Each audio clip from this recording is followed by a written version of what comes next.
Bonjour, bienvenue dans mon podcast. Aujourd'hui, ce sera partie 1, un grand changement dans sa vie. Donc, dans la série Mes parents divorcent, comment devrais-je réagir? En fait, il faut que vous sachiez, en première fois, peu importe l'âge que vous avez, que ce n'est absolument pas de votre faute.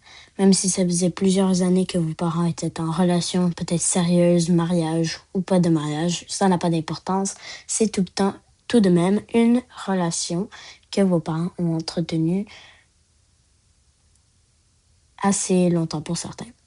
Donc, il faut que vous sachiez que c'est pas de votre faute que vos parents se divorcent, d'accord? C'est probablement s'ils n'ont plus d'amour ou quelque chose s'est passé, des fois tromperie, mais dans un certain âge, quand c'est vos parents, c'est moins probable. La plupart d'entre vous ont vu toute leur vie, leurs parents ensemble, et ça devrait être assez difficile d'accepter.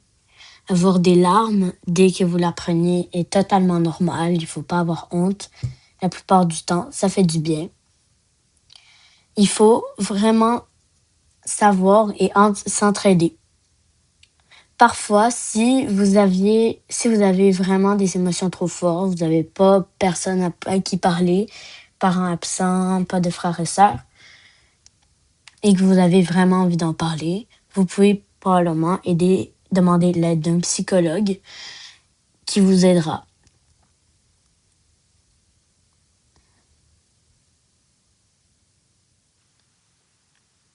Quand une personne se sépare, peu importe l'âge, et si c'est vous qui vous séparez de votre conjoint, conjointe, ou mari, marié, désolé, c'est quand même la même importance. Ce n'est pas parce que vous n'êtes pas marié que c'est moins grave et que vous ne devez pas être impacté par cela. C'est tout de même assez important. Ça veut dire que vous ne partagez plus d'amour avec la personne.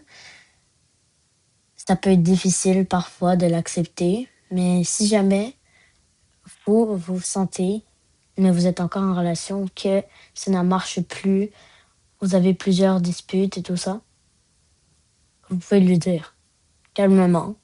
Essayez de ne pas crier, de respirer avant de pouvoir juger ce qu'il va déjà savoir.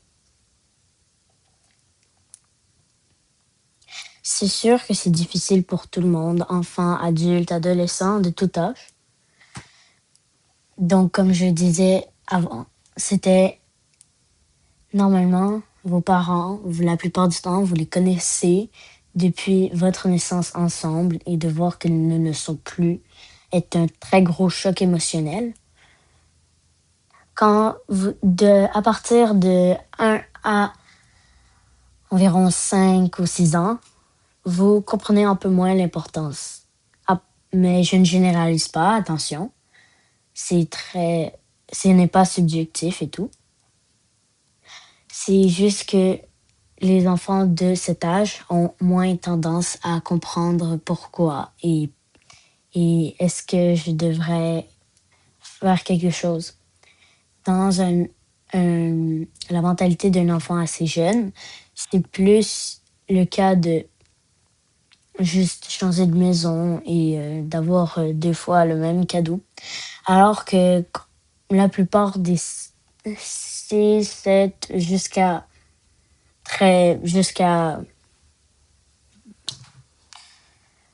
un certain âge assez vieux, vous pouvez voir l'importance à quelle ça présente. Certaines relations, faut faire attention si vous constatez que vos parents sont dans une relation toxique, c'est peut-être mieux. Et il faut savoir que ce n'est pas de votre faute, encore une fois, et que si jamais vos parents se séparent, c'est peut-être mieux pour vous et pour eux.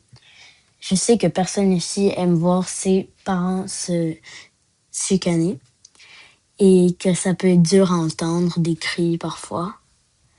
Eh ben, il faut savoir que c'est un petit peu normal, mais il faut pas généraliser non plus. Et imaginez chaque jour, est-ce que vous préférez chaque jour vos parents se crient dessus et s'envoient des insultes ou à la place que vos parents ne soient plus ensemble, mais heureux chacun de leur côté? Eh bien, je pense que la plupart ont répondu oui. Oui, ça peut être difficile à admettre que nos parents ne sont plus ensemble. Ça peut être difficile à dire. Personne ne vous oblige à le dire. Vous pouvez simplement dire à vos amis, désolé, je ne veux pas en parler. Peut-être que je vous en parlerai plus tard.